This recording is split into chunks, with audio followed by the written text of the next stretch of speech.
Hey everybody, welcome back to the Rebel Chumps channel. Today we're gonna do a full review on the Saberforge Heretic. I got him here on my belt, on my trusty Saberlock belt lock system. Here we go, and I hope you enjoy it, so sit back and enjoy.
And welcome back. So let's start and take a close-up look of the Saberforge Heretic. So let's start with the pommel. I absolutely love this hilt design, by the way. It's absolutely gorgeous, beautiful, as Jordan Malls would say it.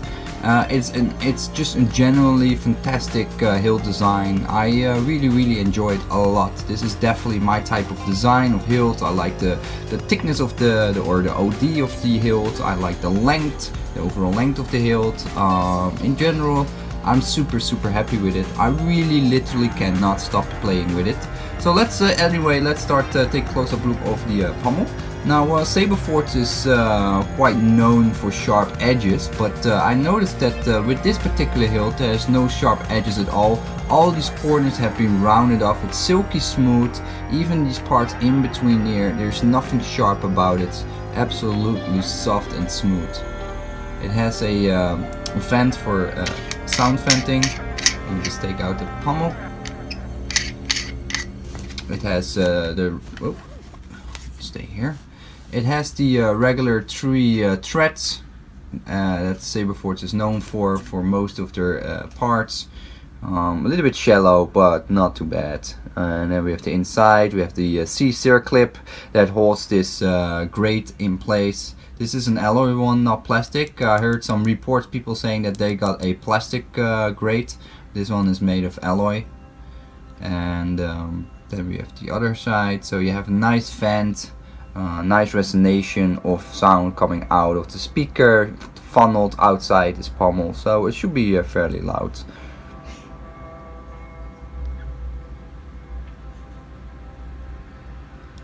Okay, now we have the back of the hilt. So the cover tech wheel is actually very close to the end of the actual hilt where the pommel screws in. So and of course the screw is flush inside the hilt, so it doesn't snag on anything. And the cover tech wheel is here right underneath it. Nice clean threads. The inside was actually quite clean as well. As you can see, the inside is nice and clean, nothing crazy what's going on. It has a regular 18650 battery with, in this case, I actually put in one of my Vader's Vault Trustfire batteries.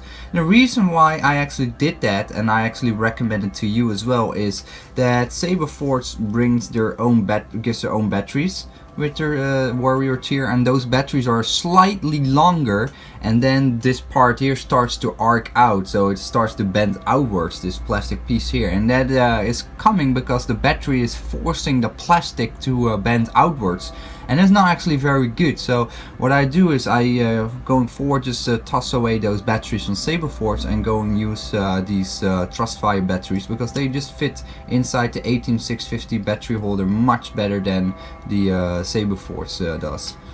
And then we have the inside of the rest of the hilt, nothing too fancy or special. You can see the latching switch there in the bottom. You see the black and the red wire for positive and negative coming from the battery to basically power the LED. Now, then we go to the mid section. The mid section is, I really enjoy it. I like the weathering. As I said in the unboxing video, you can see the pommel is not of the same type of weathering as the rest of the hilt. This is pure black, where this is a greenish, grayish, weathered down weathering pattern. So the color is definitely not matching, but for me, for now, I'm okay with it. I will live with it, so I'm good. And then we have the Stingray bronze leather wrap. Of course, it's not real Stingray leather wrap. It's just Faux, so it's just some sort of, yeah, I don't know, plastic-ish, I don't know, stuff. But I really enjoyed it actually on this pattern and the color, because it really feels like it resembles the Old Republic for me. I like to play Star Wars: The Old Republic, and I feel this is one of those sabers that typically come out of that game. Really suiting for that area. I don't know why, but I really feel this saber is absolutely fantastic. So it has it has one dummy switch here, and then I have a latching switch here. This is, and latching switch is just a clicking switch, as you know. Saberforge improved their latching switch vendor, or changed the vendor, because these latching switches are a lot stiffer and much more rigid than the old ones. The old ones, if you touch them very softly, even then the LEDs start to flicker already and started to disconnect the current to the LED. Really strange, but this one doesn't have that, so this is really good. And then I really like this part here. So it has two horizontal grooves and one vertical, like a square, and it's only on one side. But nonetheless, it really like. I really like that design. It really adds some nice feature to it.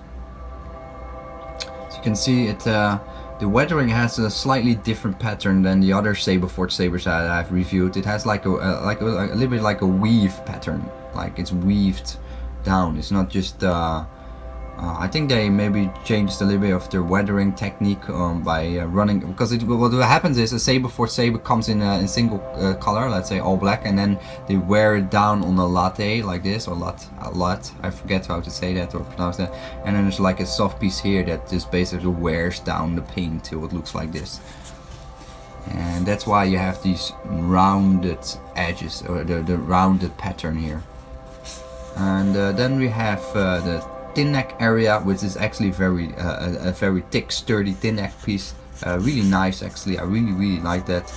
And then we have the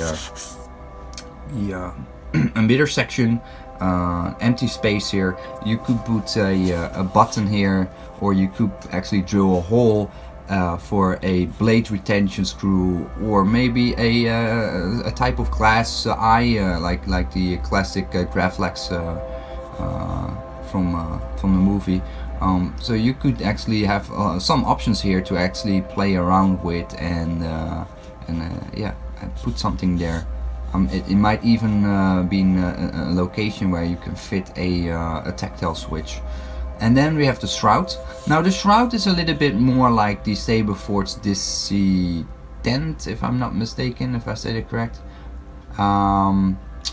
In that this piece here is actually a separate piece. So this piece slides over on this black piece here, and this piece is held in place by a separate retention screw, which is here. So this shroud have a separate retention screw.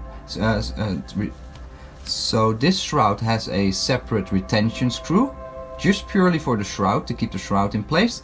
And then this one is for the LED. And then here, this one here is hidden, is for the blade retention screw. So you have 3 retention screws on the saber. And that is also not very standard for Saberforge, and I actually really enjoy that. I wish that this piece was just one single piece. Like this shroud was just part of the whole saber. Unfortunately it's not. And don't be mistaken, by the way, if people say the Saberforge Apprentice sabers are one-piece sabers, that is not true. These pieces are actually individual. They're threaded and glued together, or they're pressed together, but they're definitely not made out of a single rod of alloy. Either way, it doesn't really matter in this case, because the Apprentice sabers are quite sturdy on its own. I think I keep saying it, I think the Apprentice sabers are the best sabers that Saberforge offers, so I always recommend them. And then we have the inside of the emitter with a Sid Bunny blade plug, really cool turbine. Just matches the saber fantastically, really looking good together. And then let me put on the 12 watt quad Cree LED. This is blood orange or blood red. I know I should say blood orange. Really cool color. I really like it. It's actually super bright. It's really bright. I really enjoy it. The only thing is with the quad Crees from Saberforge is they suck up the battery super fast and they get hot. So this LED gets hot as well. You almost can bake an egg on it after a minute or so. This whole piece here gets quite hot, and that's really unfortunate. And that's just with Saberforge's choice of using quad Cree LEDs, unfortunate, and they're not actually brighter than a tri-Cree, so I always recommend tri-Crees instead of quad Crees, especially for the battery consumption. It makes a massive difference. So really cool. Let me just take out the blade plug and then show you the depth of the socket. Here we go. So this is the Sid Bunny blade plug. I did a review on this one. Really cool blade plug. They're really the best blade plugs out there. This one even have the glow in the dark piece here in the back, so it's really cool. It lights up in the dark. And then we go to the inside of the emitter section, and you can see there's quite a bit of space there. Let me see how many inches there.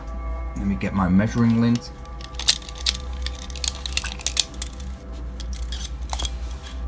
So on the most shallow point, it's approximately a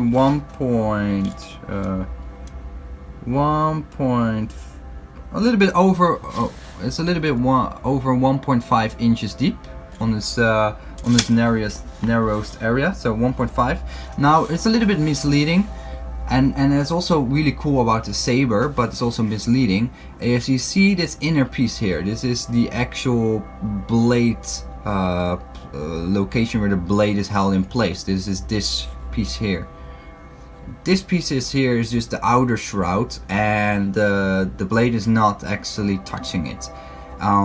It is good because it really gives a very nice optical illusion that the plasma out of the kyber crystal comes from the center of the hilt, is not actually touching the shroud. And I think that is super, actually. That's a very good design, because that is what you want with a lightsaber. Because if the plasma of the lightsaber is actually hitting the hilt itself, then it will heat up the hilt and melt down the hilt, I would say.